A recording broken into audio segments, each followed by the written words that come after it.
tentu tidak bisa sembarangan ya. Presiden pasti tahu konsekuensinya karena berada di bawah tanggung jawab dia langsung dan itu berpotensi terjadi impeachment. Assalamualaikum warahmatullahi wabarakatuh. Kembali lagi bersama saya Naura di podcast Secret Story.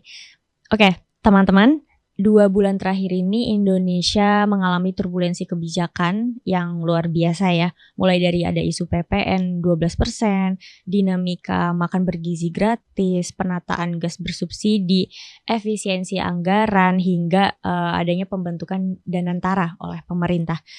Tentunya terdapat pro dan kontra atas kebijakan ini dan juga sejumlah ekonom serta pengamat kebijakan publik pun bereaksi atas hal ini. Akhirnya sejak kemarin ya atau beberapa hari lalu ada demo oleh mahasiswa pun tergelar, walaupun tampak optimis, nggak sedikit yang pesimis atas demo mahasiswa ini.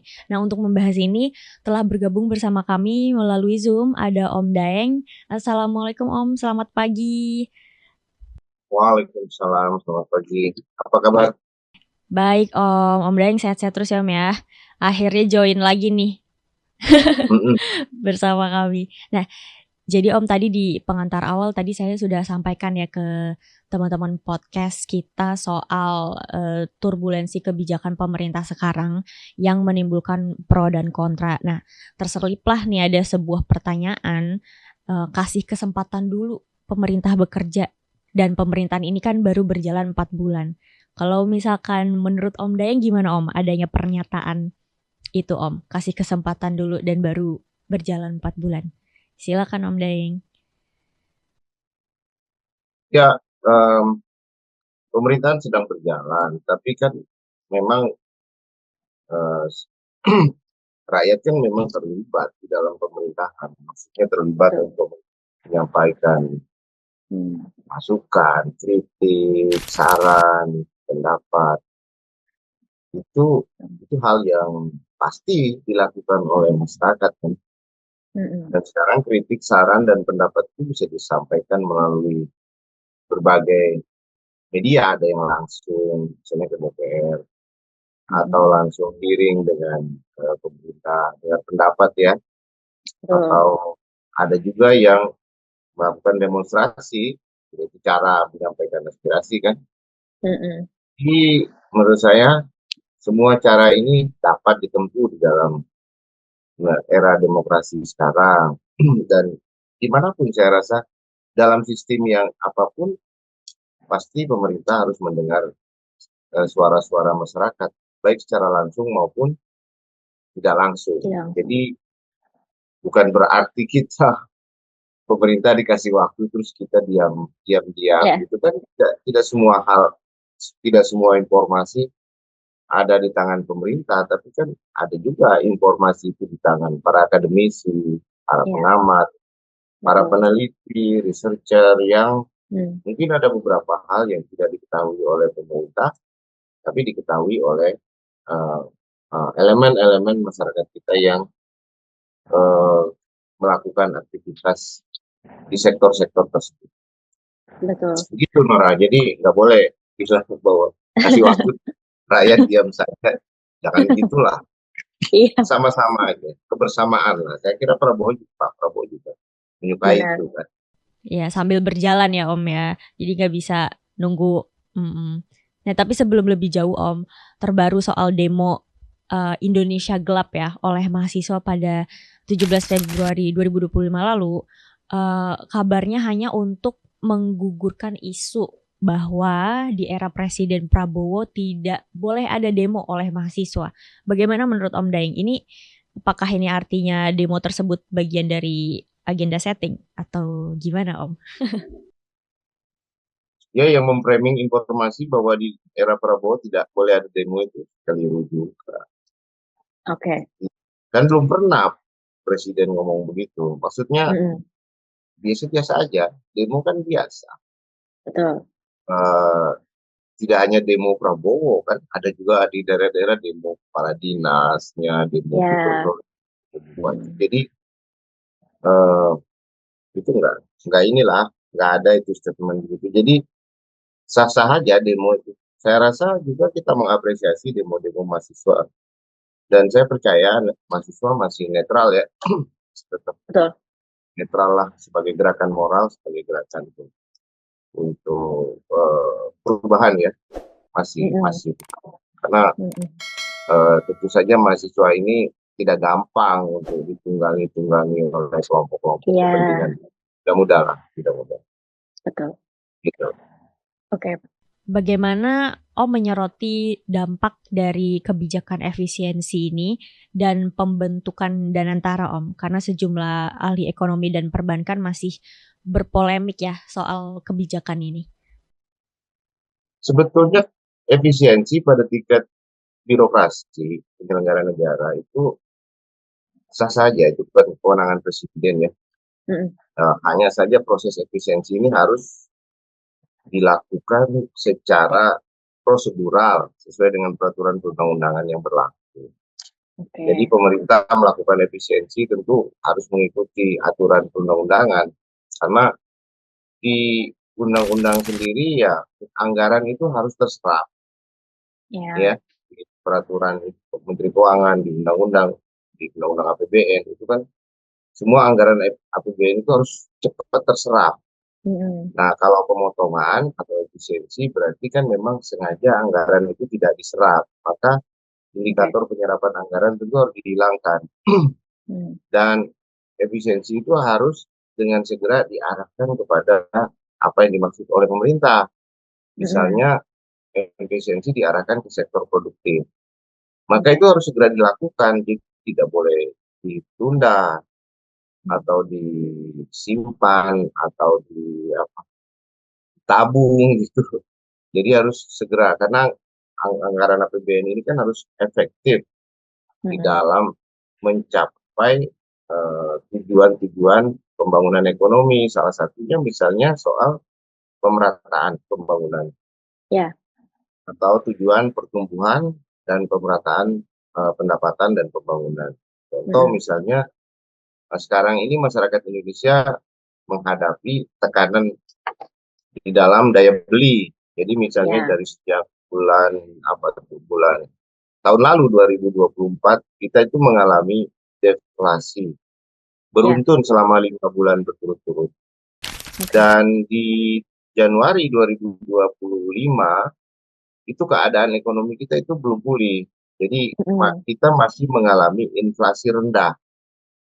Kalau deflasi itu mengkhawatirkan, karena di laporan tahun lalu itu deflasi itu disebabkan oleh penurunan harga pangan. Penurunan harga pangan itu disebabkan karena orang mengurangi membeli bahan pangan. Nah, orang mengurangi membeli bahan pangan karena tidak ada daya beli atas bahan pangan. Berarti keadaan itu buruk sekali, karena ternyata deflasi disebabkan karena ketidakmampuan rakyat untuk membeli makanan. Ini bahaya sekali. Ini bisa memicu kelaparan, tidak hanya kemiskinan tapi kelaparan atau kekurangan gizi atau bentuk-bentuk lain yang sama dengan itu. Kekurangan kalori, apa segala macamnya, kekurangan protein, karbohidrat, nutrisi dan lain sebagainya. Nah, sampai dengan Januari 2025, survei BPS terakhir, inflasi kita sekarang itu adalah yang terendah inflasinya ya, sejak tahun 2000. Sejak tahun 2000 berarti 20 berapa tahun yang lalu, 2000 sekarang 2024, sejak 24 tahun yang lalu. Jadi ini adalah inflasi terendah di dalam Januari 2025. Apa artinya inflasi yang rendah? Berarti tidak ada dorongan untuk permintaan barang maupun jasa-jasa. Sehingga harga barang dan jasa-jasa itu terdorong untuk turun. Nah, kalau ditarik dari kesimpulan bahwa kemarin terjadi deflasi, maka ini masih dampak dari deflasi tahun lalu. Berarti daya beli masyarakat ini belum pulih sampai hari ini. Nah, pada awal bulan ini, bulan Februari ini ya, pemerintah kan mulai menggelorakan masalah pemangkasan atau pemotongan anggaran. Sementara kita tahu adalah belanja pemerintah adalah faktor utama di dalam mendorong pertumbuhan ekonomi. Jadi dengan adanya belanja pemerintah, maka pertumbuhan ekonomi diharapkan meningkat, pemerataan pendapatan diharapkan terjadi. Tapi karena pemerintah melakukan pemotongan anggaran, maka tidak ada belanja yang besar yang mengalir ke rakyat. Atau berhati-hatilah seluruh aparatur pemerintahan untuk membelanjakan APBN atau berkurang kemampuan belanja mereka. Nah, pengurangan ini punya dampak signifikan terhadap tadi permintaan yang melemah, bisa memicu deflasi lagi di bulan depan, bisa itu terjadi, atau inflasi yang rendah. Nah, kalau inflasi yang rendah berarti nanti pertumbuhan ekonomi pasti tidak akan mencapai target lagi. Nah, itu yang harus diantisipasi pemerintah. Bagaimana mendongkrak daya beli? Misalnya sekarang kalau di tingkat petani mereka belum panen ini, panennya nanti habis puasa.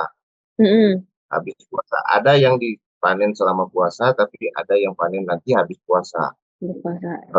Itu petani sekarang belum dapat apa-apa, jadi masih berhutang terus ini, berhutang untuk urusan baik nanti menyongsong panen maupun nanti setelah panen baru mereka bayar itu.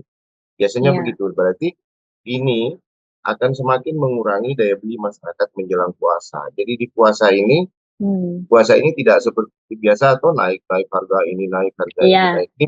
Menjelang puasa kurang heboh lah. Kenapa? Karena masyarakat kita lagi kere.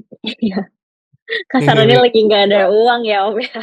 Nggak ada uang, kere. Jadi kerenya ini bahaya. Jangan sampai terjadi kere keriting kalau bahasanya. Ini berarti nggak ada sama sekali. Mau makan tabungan sudah nggak ada. Mau berhutang, utang sudah banyak, menumpuk gitu ya. Jadi mau apa lagi nih? Maka yang ditunggu sekarang adalah biasanya kan bansos ya, tapi kan bansos juga kelihatannya juga sudah mulai efisiensi juga atau dibuktikan. Nah, ini juga menurut saya harus dicermati pemotongan anggaran. Nah, saya khawatir juga ini kalau ada pemotongan anggaran di tingkat BUMN. Kalau BUMN ikut memotong anggaran, ya maka lengkaplah tekanan terhadap daya beli ini atau tekanan terhadap permintaan. Jadi permintaan akan barang dan jasa di dalam negerinya akan menurun, dan itu bisa multiplier efeknya atau diskriminasi efeknya itu luas sekali. Orang barangnya tidak laku dan lain sebagainya, itu bahaya sekali itu. Jadi itu bisa menimbulkan efek sampai ke bawah, sampai ke PHK, sampai ke penurunan upah dan lain sebagainya, pemotongan jumlah karyawan dan sebagainya. Jadi itu harus diantisipasi dengan baik oleh penyelenggara negara dengan cara bagaimana mempush APBN ini kembali ke daya beli. Nah, kalau menurut saya dari Danantara ini ada dari pemotongan ini sebaiknya jangan dialihkan untuk saving atau tabungan ya, tetap harus dialokasikan dengan cepat. Nah, menurut saya yang bisa dialokasikan dengan cepat itu kan ada 3 program pemerintah yang paling prioritas di Prabowo dan paling diunggulkan. Satu itu adalah MBG, makan bergizi gratis. Tapi kalau ini dialokasikan ke makan bergizi gratis semuanya, ya buat apa? Kan makan bergizi gratis itu kan 2 bulanan, 3 bulanan, nggak sebesar itu gitu loh. Paling ya misalnya kalau 200 triliun MBG berarti setiap 1 bulannya itu kenanya berapa gitu, kenanya 20 triliun. Nah, ini kan 300 triliun lebih yang dipangkas. Jadi yang paling cepat apa selain MBG? Kalau MBG mungkin ya maka pengusaha-pengusaha bisa membeli bahan makanan. Tapi MBG ini seperti es di dalam gelas, seperti es teh, ada es dicelupin ke gelas, gelasnya nggak luber. Jadi sama dengan MBG, orang dikasih makan siang, tapi ibu bapaknya nggak beli makan siang untuk dia, berarti kan sama aja. Tidak ada peningkatan permintaan di dalam ekonomi secara makro, secara umum ya. Nah, kalau harus ada sesuatu yang baru yang menciptakan daya beli, misalnya kalau bansos, kalau dulu kan transfer cash ya, cash transfer dikirim ke rakyat langsung, itu bisa meningkatkan daya beli masyarakat.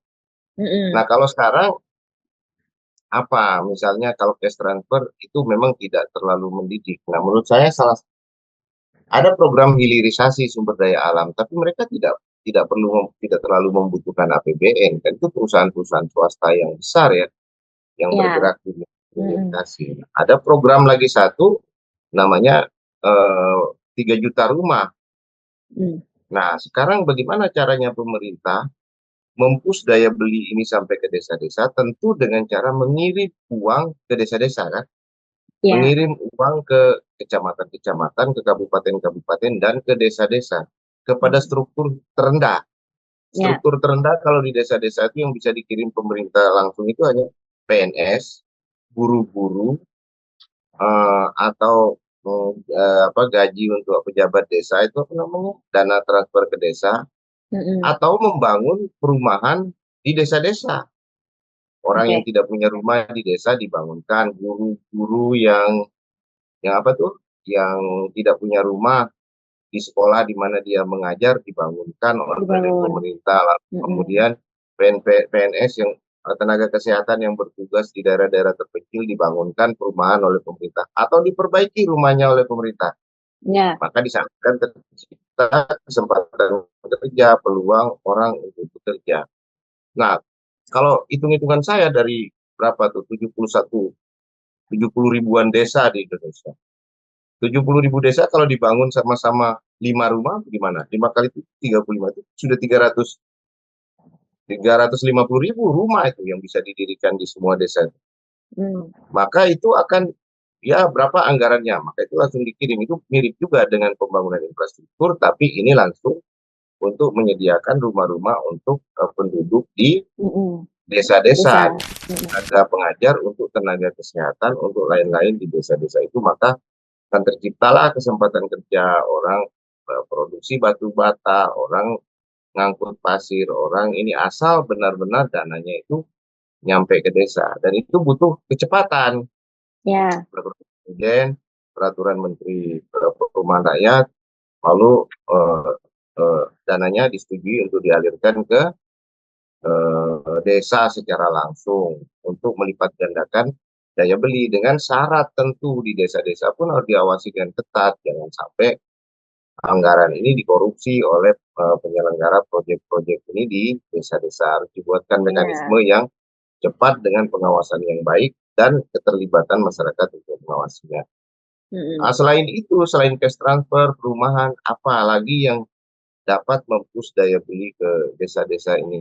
Ini yang harus dilakukan oleh pemerintah, karena kita tahu bahwa sebagian besar masyarakat kita kan masih tinggal di pedesaan. Pada saat Nah, ya. kalau di kota-kota mungkin diciptakanlah iklim yang baik untuk pengembangan, misalnya perumahan, dibalikin lagi di kota-kota juga dikembangkan Mm-mm.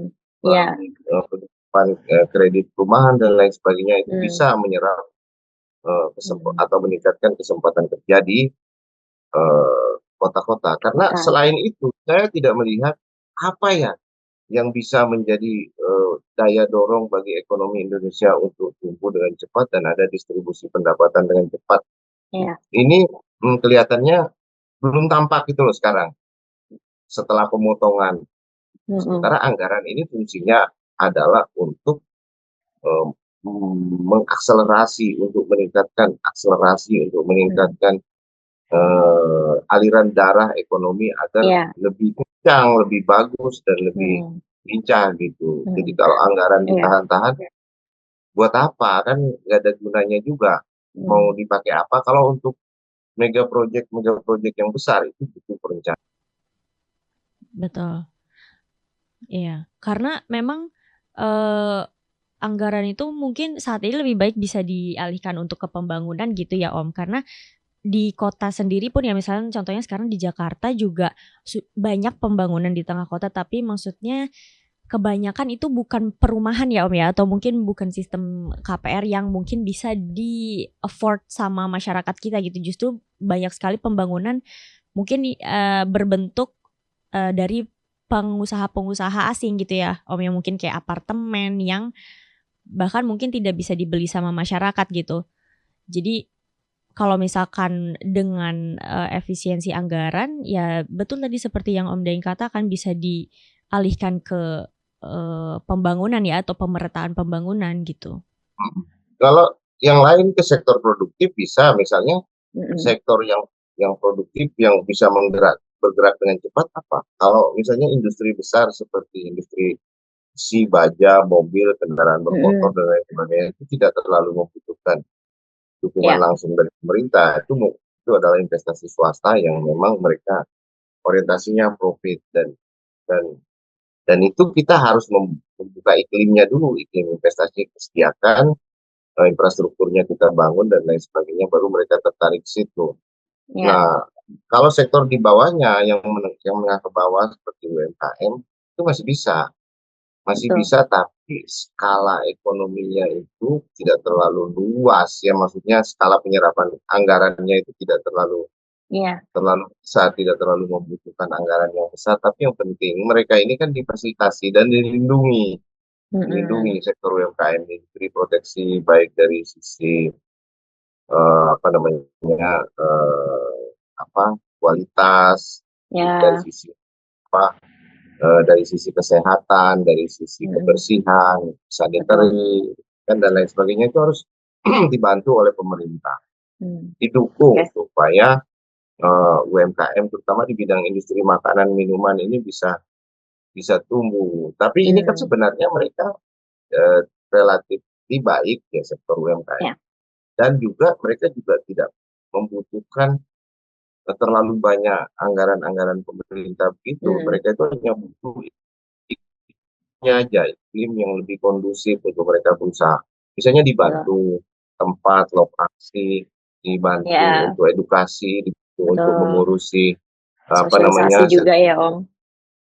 dibantu sosialisasi, dibantu pemasaran gitu. Jadi hubungan dana yang bagaimana gitu, karena mereka tumbuh dan berkembang dari bawah.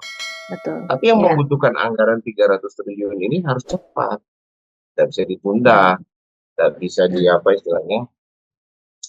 nggak bisa disimpan. Kalau disimpan ya pasti ekonominya akan melambat dan tergendak. Nah, tapi Om, kalau terkait rencana 3 putaran efisiensi yang akan dilakukan untuk dana 750 triliun itu seperti apa Om melihat ini? Kan nanti katanya ada beberapa putaran tuh Om ya. Uang 700 yang totalnya 750 triliun itu nanti kan ada 3 putaran efisiensi. Jadi Om melihat ini gimana Om? Itu kan memang sistemnya uang di APBN itu keluar masuk kan. Keluar masuk lagi dalam bentuk PPN dan macam-macam ya.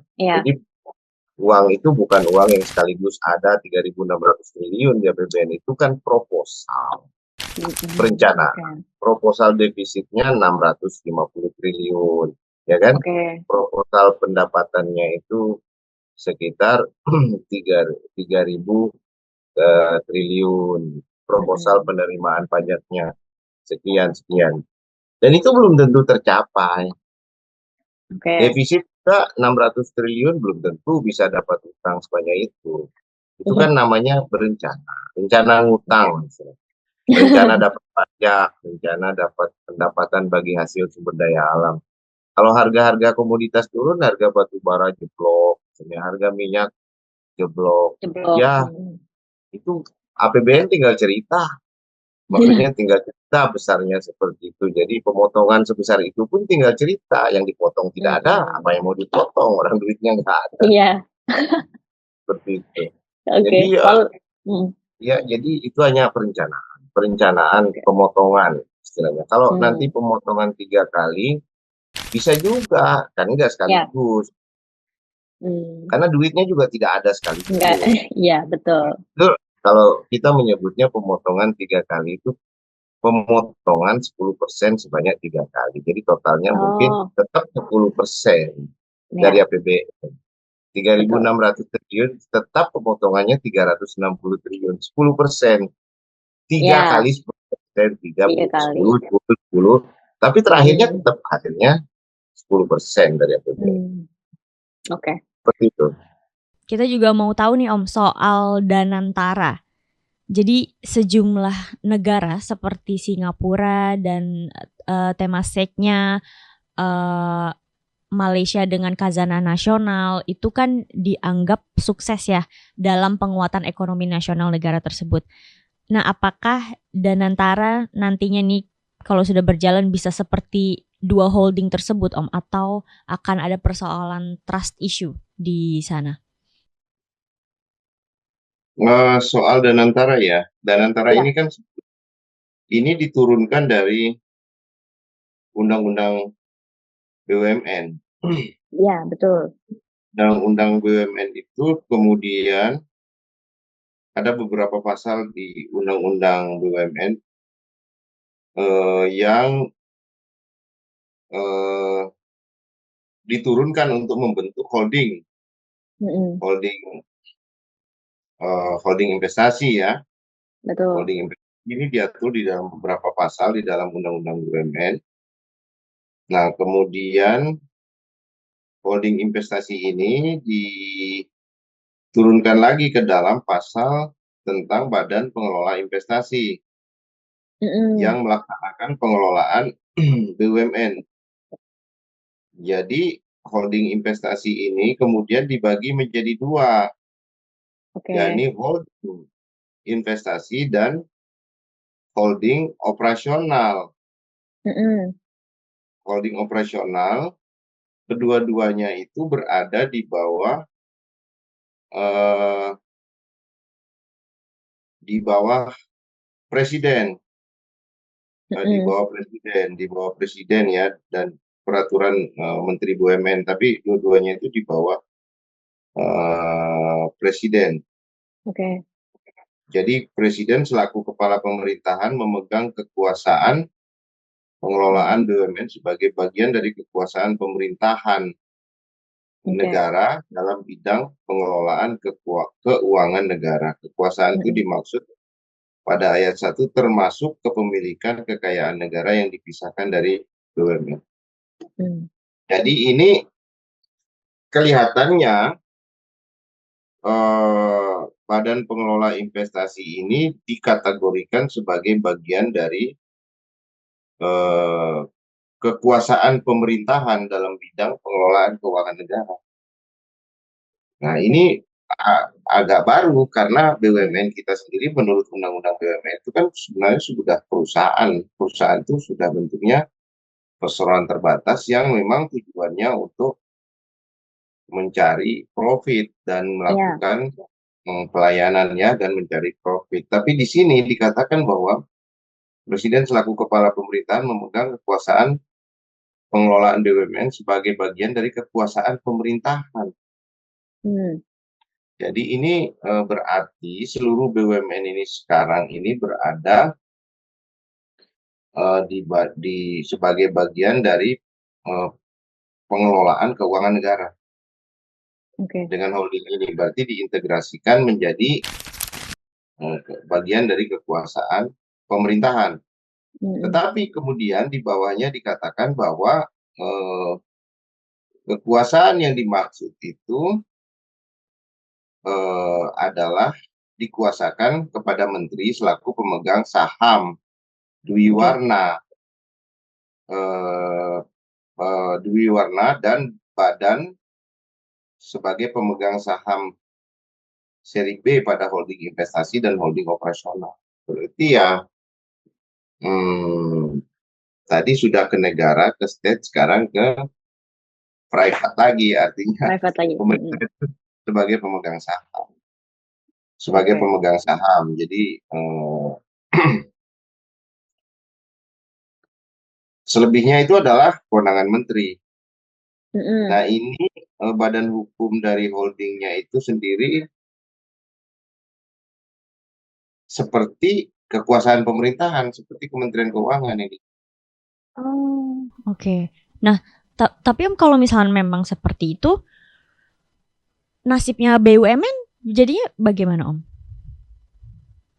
Jadi ini sebenarnya presiden ini mengambil alih kewenangan Menteri BUMN dan sekaligus kewenangan Menteri Keuangan di dalam pengelolaan BUMN. Jadi presiden yang akan mengambil alih sendiri di bidang pengelolaan keuangan. Namun di sini memang dalam hal menetapkan arah kebijakan, menetapkan kebijakan tata kelola dan memberikan penugasan, menetapkan peta jalan, menetapkan kriteria hapus buku dan lain-lain, menyetujui restrukturisasi. Itu didelegasikan kepada menteri masih ke selaku menteri. wakil pemerintah pusat, tapi tidak secara eksplisit disebut Menteri Keuangan, Menteri BUMN atau Menteri Keuangan. Jadi kewenangan kepada menteri. Jadi ini sebenarnya gini intinya ya, bahwa Danantara ini bagian dari kekuasaan pemerintahan. Dan kekuasaan pemerintahan yang dimaksud itu adalah presiden. Jadi presiden berwenang mengatur keuangan BUMN dalam dua holding ini, holding operasional dan holding investasi. Mungkin holding operasionalnya itu pada perusahaan-perusahaan yang operasional seperti Pertamina dan PLN, kemudian holding investasinya itu berkaitan dengan banking. Jadi kalau akan ada dua badan hukum di bawah holding ini, maka ada dua holding. Kalau dua holding ini akan ada badan hukumnya, maka ada dua perseroan terbatas. Atau ada dua BUMN, satu Danantara operasional, dua Danantara investasi. Karena Danantara investasi berfungsi sebagai sebagai pendanaan investasi, artinya dia bergerak di dalam industri keuangan, satu lagi bergerak di dalam sektor real. Sektor real. Jadi ya ini sebenarnya kalau turunan ke bawahnya masih tetap seperti biasa, cuma nanti kewenangan pengaturan pendanaannya, kalau ada dananya ya, kalau Danantara ini bisa mendapatkan dana, maka pendanaannya itu adalah kewenangan presiden. Kewenangan presiden untuk Tapi kan Om, di Indonesia sendiri kan ada juga ya Om ya, INA atau Indonesia Investment Authority itu ya. Terus yang membedakan kalau dengan nanti adanya Danantara dengan INA itu apa Om? Bagaimana? Maaf ya, kelihatannya ini juga sama ya dengan INA, cuma ini adalah sovereign wealth fund ya, yang bertanggung jawab kepada presiden, tidak di bawah naungan Kementerian Keuangan. Jadi semacam investment authority. Mungkin akan diintegrasikan karena ini kan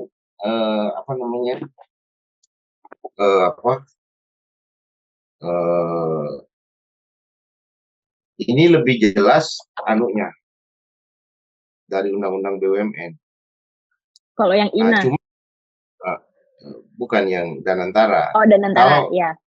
Kalau diperhatikan misalnya Danantara ini kita juga perlu melihat perpresnya nanti. Sebab begini, kalau dia bilang bahwa akan ada dua holding operasional dan holding investasi, dua-dua bagian ini diatur dinaungi oleh dua jenis kelamin undang-undang yang berbeda.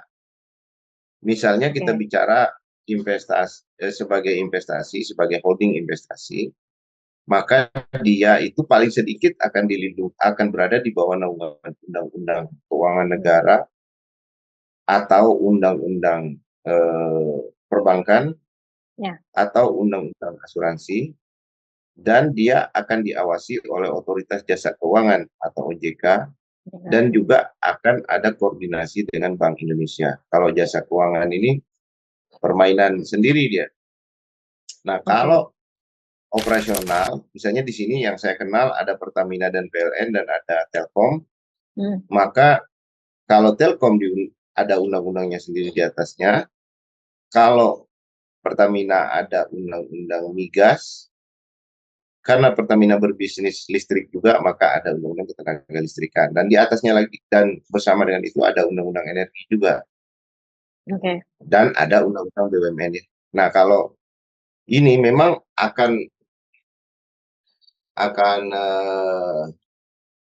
butuh harmonisasi peraturan perundang-undangan, sebab kalau di bawah presiden berhak mengelola investasi. Nah, sementara ini kan diawasi oleh OJK investasinya. investasi nanti itu kan berada di bawah pengawasan OJK, bukan di bawah pengawasan presiden. Jadi nanti presiden akan diawasi oleh OJK. Ini akan menjadi Iya, tumbang tindih. Karena OJK betul. badan independen, dia tidak Mm-mm. bertanggung jawab ke presiden, tapi nanti presiden akan diawasi oleh OJK. Jadi Mm-mm. presiden kalau melakukan pelanggaran di bidang investasi atau di bidang keuangan, dia akan Oke. dipanggil oleh OJK. Ah, Ini yang repot. Mm-mm. iya. Repot ini kan, karena presiden bisa dipanggil OJK atas pelanggaran, bisa diberikan sanksi oleh OJK. Nah, Mm-mm. holding investasinya, kalau holding holding operasionalnya seperti Telkom dan PLN atau Pertamina, berarti presiden akan berada di bawah Dewan Energi Nasional.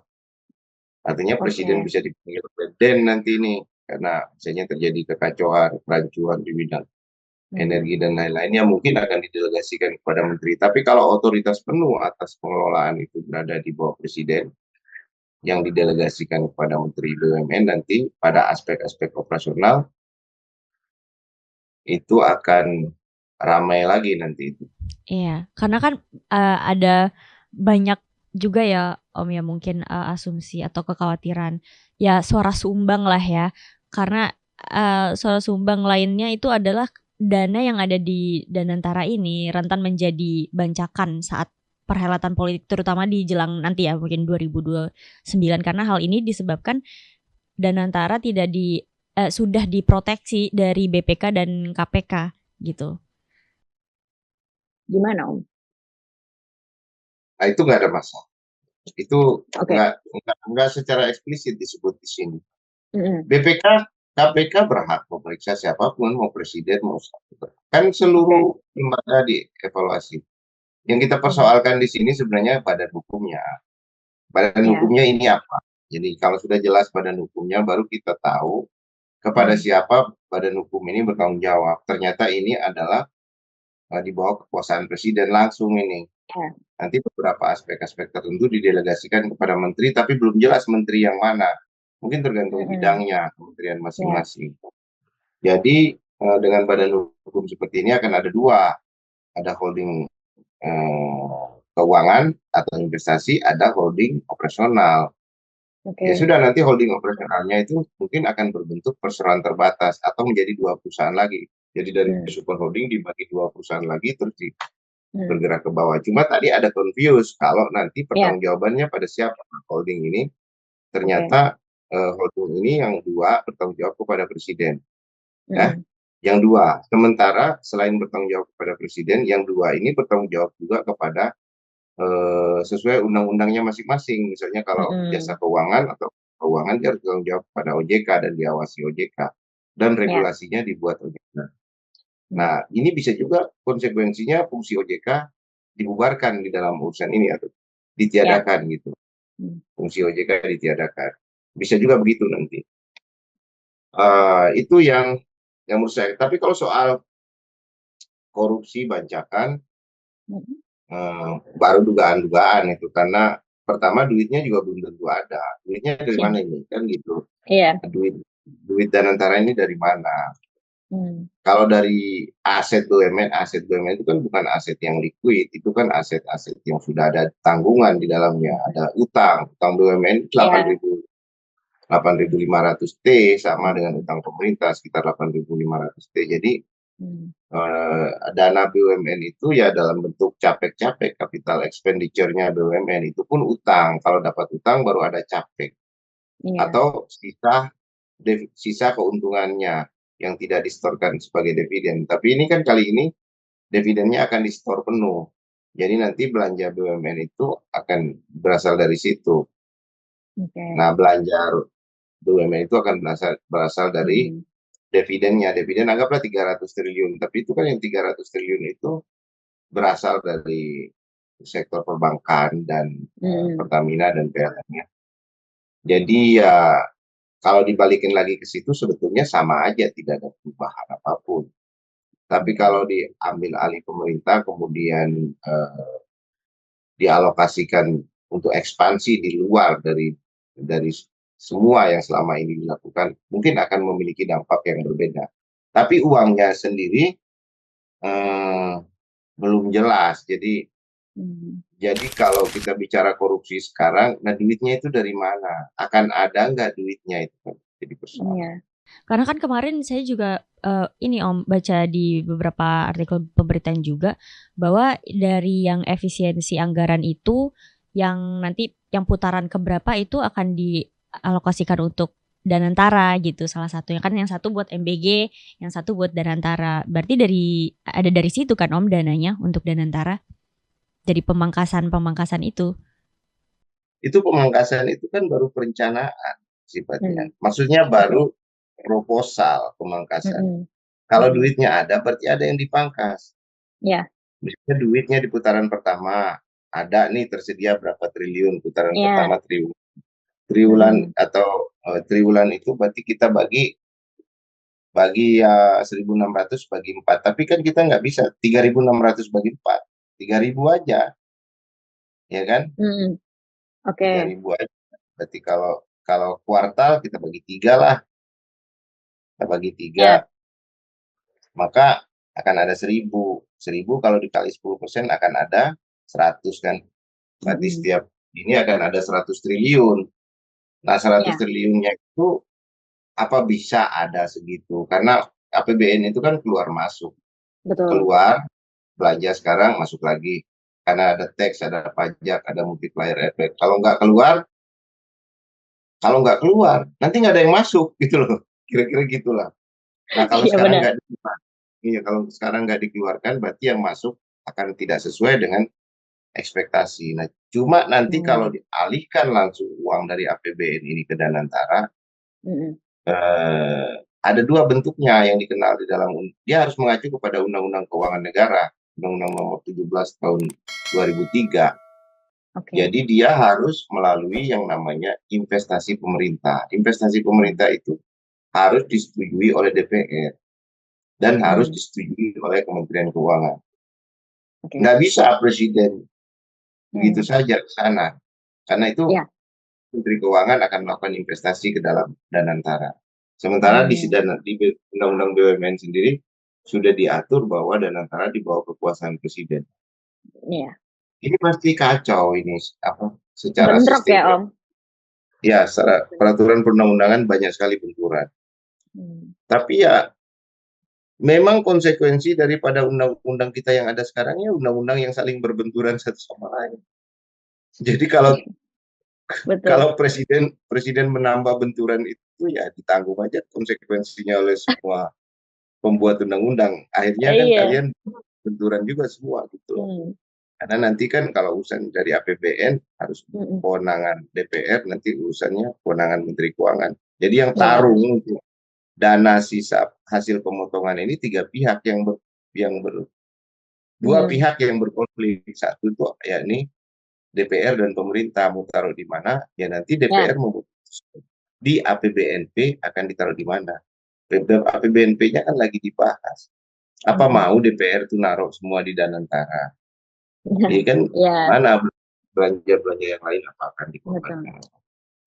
Nah Om, ada juga suara sumbang di luar sana yang lainnya ya mengkhawatirkan bahwa kisah kelam dari 1MDB nih yang dari Malaysia itu Om yang sama ya holdingnya mungkin nanti dengan Danantara ini bisa terjadi di Indonesia karena nanti kan akan hadirnya Danantara. Jadi banyak di luar sana yang mengkhawatirkan bahwa nanti 1MDB ini bisa terjadi di Indonesia. Dari Om Daeng gimana? Ya kan Perdana Menteri Malaysia kan kena. Iya. Kalau sebenarnya dengan cara begini presiden lebih gampang dikenai pelanggaran hukum. Misalnya terjadi penyimpangan ya, itu bisa langsung diimpeach. Nah, kayak nasibnya Perdana Menteri Malaysia kan kena skandal MDB. Dan uangnya ada yang dialihkan ke Indonesia, kembalikan lagi.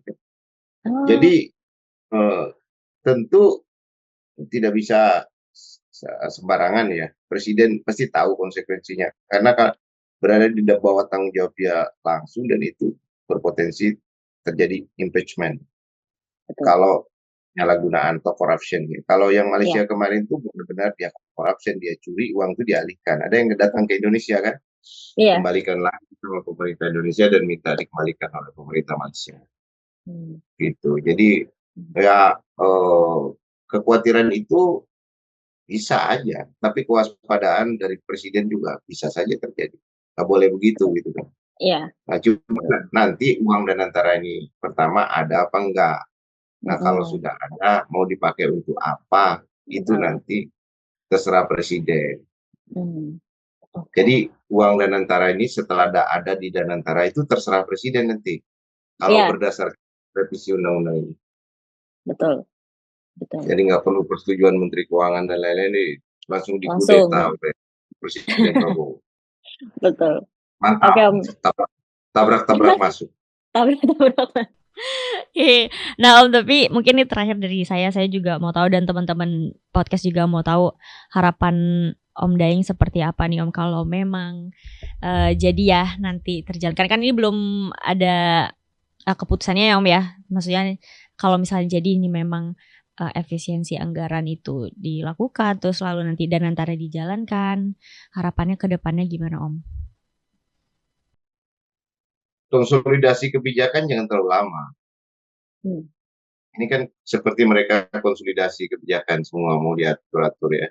Apakah benturan, apakah harmonisasi dan seterusnya akan dicoba ditata ulang. Tapi tidak boleh berlangsung terlalu lama. Ini kan sudah 3 bulan. Ya. Kalau konsolidasi 3 bulan, terus kebijakan, konsolidasi aparatur penyelenggara kebijakan itu nanti 3 bulan lagi. Ini kan akan ada retret bupati dan lain sebagainya ya. Kepala daerah. Berarti 6 bulan itu kita hanya akan pakai untuk konsolidasi. Nah, ada masalah.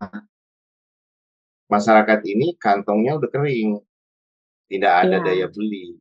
Terjadi deflasi, terjadi inflasi yang rendah. Masyarakat ini daya belinya sudah jatuh. Sejak 2014 terjadi deflasi, 2024 terjadi deflasi dari sejak 5 bulan berturut-turut. 2025 Januari itu masih inflasinya rendah, berarti belum ada kenaikan pendapatan, ditambah lagi pemotongan anggaran pemerintah, ditambah nanti kalau menular ke BUMN akan terjadi pemotongan anggaran BUMN, maka lengkaplah kantong kering ini. Rakyat bisa berada pada posisi keriting ini udah. Benar. Kalau begini, jadi harus dipercepat oleh Presiden Prabowo mengkonsolidasikan keuangan negara, tapi memindahkannya dengan segera menjadi daya beli masyarakat. Iya. Kalau enggak, ini masyarakat bulan puasa benar-benar puasa, swadesi berpuasa, benar-benar sampai apa istilahnya? Definisi benar-benar puasa ya, benar-benar nggak cuma nggak makan nggak minum, tapi nggak beli, nggak belanja, gitu, karena nggak ada uang. Iya. Oke, siap. Oke, Om Daeng. Nah, teman-teman, jadi itu tadi kita baru aja diskusi dan dapat juga ya, maksudnya amatan-amatan baru dari Om Daeng terkait isu sekarang ya Om ya, yang sedang terjadi, yang nantinya akan ada kebijakan efisiensi anggaran oleh pemerintah yang nanti akan dialokasikan untuk MBG dan Danantara, dan bagaimana sih mungkin nanti prediksi ke depannya kalau memang jadi Danantara itu dilaksanakan ya atau dijalankan seperti itu. Oke, sampai bertemu di episode selanjutnya. Assalamualaikum warahmatullahi wabarakatuh. Terima kasih banyak Om Daeng.